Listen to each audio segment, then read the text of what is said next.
Killer ants, चींटी प्रजाति की सबसे फियर्स मानी जाने वाली स्पीशीज में साइंटिस्टों ने एक एबनॉर्मल सा फिनोमेनन ऑब्जर्व किया। कभी कभी ये चींटियां अपने खुद के साथियों को ही अपनी कॉलोनी से दूर ले जाकर यूं फेंक देती है। वजह कुर्बान की हुई चींटी का एक जिंदा ज़ॉम्बी बन जाना because of the infamous zombie ant fungus cordyceps. अब मजे की बात ये ना फ्रेंड्स, 2013 में एक अमेरिकन सीरीज लॉन्च हुई थी लास्ट ऑफ अस करके।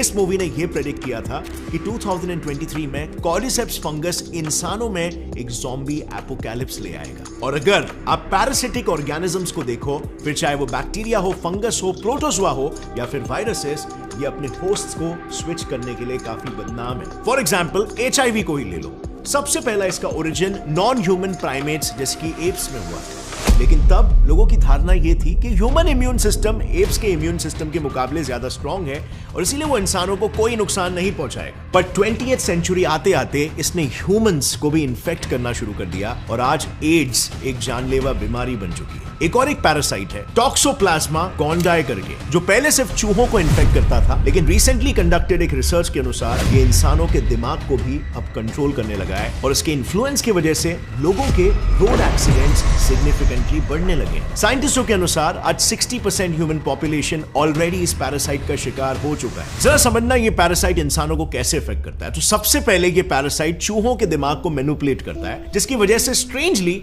वो अपने सबसे बड़े प्रेडेटर बिल्लियों के आसपास भटकने लगते हैं और फिर ऑफ कोर्स वो बिल्लियों का शिकार बन जाते हैं। अब जैसे ये पैरासाइट किसी बिल्ली के अंदर पहुंचता है, वो वहां रिप्रोड्यूस करके बिल्लियों के फीकल मैटर से बाहर आता है और उसके बाद ये पैरासाइट किसी वाटर बॉडी या फिर इन्फेक्टेड फल सब्जियों के जरिए इंसानों के बॉडी में एंटर करता है और फिर इंसानों के अंदर जाते ही उनके ब्रेन सेल्स को इन्फेक्ट करके उनके बिहेवियर को कंट्रोल करने लगता है और नतीजन इसका होस्ट बॉडी बहुत सारे खतरनाक एक्सीडेंट्स का शिकार होने लगता है।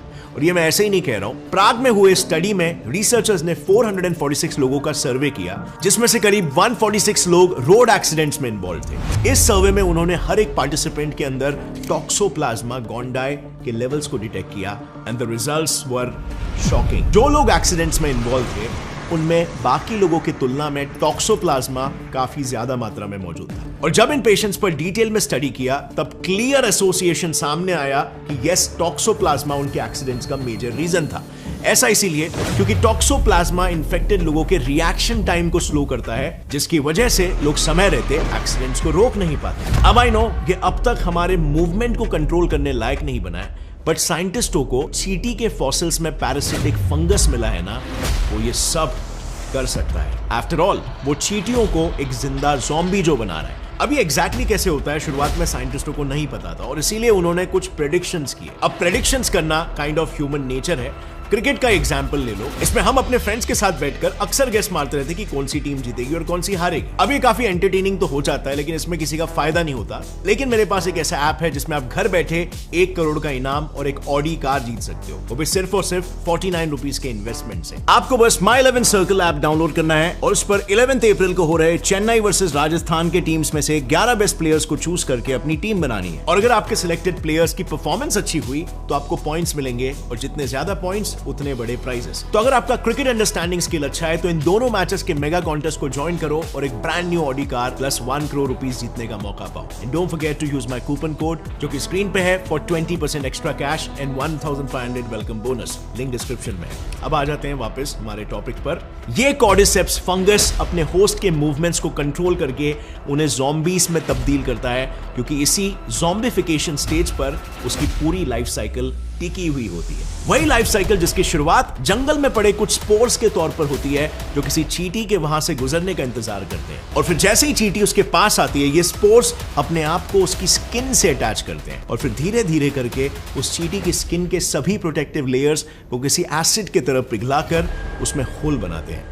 यानी सिंपल शब्दों में इस फंगस के स्पोर्स उस बेचारी चींटी के सेल डिफेंस को एक एक करके तोड़कर उसके अंदर एक होल बनाकर उसके सर्कुलेटरी सिस्टम में घुसते हैं और फिर चींटी के सर्कुलेटरी सिस्टम हेमोकोल में पहुंचते ही वो स्पोर्स उसकी पूरी बॉडी में फैल जाते हैं, काफी तेजी से अपने आप को मल्टीप्लाई करने लगते हैं। अब इस मल्टीप्लिकेशन के बाद कॉर्डिसेप्स फंगस अपने सभी अलग थलग पड़े सेल्स को कनेक्ट करने के लिए हाइफल ट्यूब्स का एक स्ट्रक्चर बनाते हैं, जो कुछ ऐसा दिखता है, और इन्हीं ट्यूब्स की मदद से वो फंगस अपने सभी सेल्स के बीच में न्यूट्रिएंट एक्सचेंज करते हैं। अब जब साइंटिस्ट इसके बारे में डिटेल में स्टडी कर रहे थे, तब उन्हें यह पता चला कि कॉर्डिसेप्स चींटी के ब्रेन को तो हाथ तक नहीं लगा, बल्कि वो इन्हीं हाइफल ट्यूब्स की मदद से चींटी की मूवमेंट्स को कंट्रोल करते हैं। सो हम बात कर रहे थे कैसे कॉर्डिसेप्स फंगस हाइफल ट्यूब्स की मदद से चींटी के मूवमेंट्स को कंट्रोल करता है। सो ये देखो, इस इमेज में ग्रीन कलर वाला स्ट्रक्चर एक हाइफल ट्यूब है और रेड कलर वाला चींटी का एक मसल है। अब होता यह है ना कि ये स्ट्रक्चर इन मसल्स को चीरते हुए आर पार चला जाता है और इस प्रोसेस में वो स्फिंगोसाइन और ग्वानिडाइनोब्यूट्रिक एसिड जैसे कुछ केमिकल्स को सेक्रीट करता है, जो चींटी के मोटर न्यूरॉन्स को कंट्रोल करते हैं। इससे अब वो फंगस जब चाहे तब अपनी मर्जी के मुताबिक चींटी के मसल्स को तोड़ मरोड़ कर उसके मूवमेंट्स को कंट्रोल कर सकता है। यानी इस पॉइंट पर वो फंगस चींटी को अपनी ही बॉडी में एक कैदी या होस्टेज की तरह बनाकर रख लेता है, और ऐसा इसीलिए क्योंकि भले ही उसका दिमाग एक्टिव हो, पर वो चींटी अपने खुद के बॉडी मूवमेंट्स को कंट्रोल नहीं कर सकती। उसका बॉडी बेसिकली हाईजैक हो चुका है और इसके बाद कॉर्डिसेप्स फंगस अपना असली रूप दिखाना शुरू करता है। वो फंगस चींटी को उसके मर्जी के खिलाफ उसकी मौत की ओर ले जाता है। अक्सर वो फंगस कंट्रोल लेते ही चींटी को एक ऐसे पत्ते पर ले जाता है जो जमीन से 25 सेंटीमीटर की ऊंचाई पर होता है और जहां का टेम्परेचर 25 से 30 डिग्री सेल्सियस और ह्यूमिडिटी 95% होती है, क्योंकि ये वही कंडीशंस है जो फंगस के ग्रोथ के लिए एकदम ऑप्टिमल होती है। लेकिन यहाँ पर गौर करने वाली बात यह है कि वो फंगस एक ऐसा पत्ता चुनता है जो एंट कॉलोनी के करीब होता है, सो दैट उसके स्पोर्स आगे जाकर दूसरी चींटियों को भी इन्फेक्ट कर सके। अब जैसे कि मैंने पहले बताया, ये फंगस उस चींटी को अपने मन चाहे पत्ते पर ले जाकर उसे उस पत्ते को काटने पर मजबूर कर देता है। इसके बाद हाइपोक्सैंथाइन नाम के केमिकल की मदद से वो फंगस चींटी के जबड़ों को ही लॉक कर देता है। साइंटिफिकली स्पीकिंग, चींटी मैंडिबुलर एट्रोफी या डेथ ग्रिप में चली जाती है और अब ये पॉइंट होता है जहां उस मरी हुई चींटी के 75% सेल्स फंगल सेल्स में तब्दील हो जाते हैं और इसके बाद धीरे धीरे इस फंगस की फ्रूटिंग बॉडी उस चींटी के सर से बाहर आने लगती है और करीब 6 हफ्तों के अंदर ही अच्छे खासे ग्रोथ के साथ वो एक सर्टेन मैच्योरिटी हिट करती है, जिसके बाद किसी बबल की तरह फूट कर अपने स्पोर्स को आसपास के एनवायरनमेंट में उड़ा देती है। यानी अब फॉरेस्ट फ्लोर पर पड़े ये बेजान स्पोर्स फिर किसी दूसरी चींटी से चिपकने का इंतजार करने लगते हैं और जैसे ही कोई चींटी इसके करीब आएगी, फिर एक बार ये पूरा साइकिल दोबारा रिपीट होगा। And now the good news is, साइंटिस्टों के हिसाब से ये फंगस आमतौर पर वार्म ब्लडेड क्रीचर्स को इन्फेक्ट नहीं करता, क्योंकि हमारे बॉडीज के टेम्परेचर उसके लिए सूटेबल नहीं होते। रिसर्च के हिसाब से ग्लोबल वार्मिंग के चलते कुछ फंगस ने हायर टेम्परेचर्स पर सर्वाइव करना भी सीख लिया है। मिसाल के तौर पर इसे देखो, इसका मतलब यह है कि शायद वो समय भी दूर नहीं जब ऐसे ज़ॉम्बीफाइंग फंगस अपने आप को हमारे बॉडी टेम्परेचर के हिसाब से भी ढाल ले और हमें इन्फेक्ट करना शुरू कर दे। पर चलो हाइपोथेटिकली मान लेते हैं कि इस फंगस ने अगले 10 से 20 सालों में अपने आप को हायर टेम्परेचर के लिए ढाल लिया और वो हमारी बॉडीज में आ भी गए, तो ऐसे केस में ना सबसे पहले हमारा इन्नेट इम्यून सिस्टम इसे डिटेक्ट करेगा। इसमें होता ही है कि मैक्रोफेजेस एक्टिवेट होते ही IL-6 और TGF बीटा केमिकल्स के जरिए टी हेल्पर सेल्स को T17 सेल्स में कन्वर्ट करते हैं, जो अनआइडेंटिफाइड सेल्स दिखते ही उन्हें डायरेक्टली खत्म कर देते हैं। नाउ ऑब्वियसली इस वीडियो में मैं पूरा इम्यून सिस्टम तो कवर नहीं कर सकता,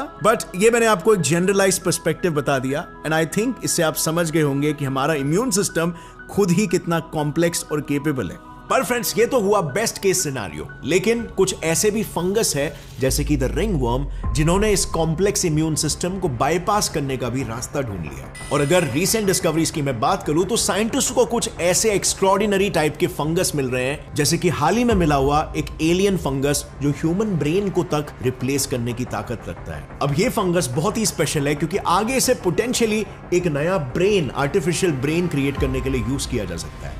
इस फंगस के बारे में मैंने यहां पर पूरे डिटेल में एक्सप्लेन किया, आपको इसके बारे में जानकारी होनी चाहिए। So click over here and watch that video. और अगर इस पर्टिकुलर वीडियो से आपको कुछ भी नया सीखने मिला, एक लाइक जरूर ठोकना।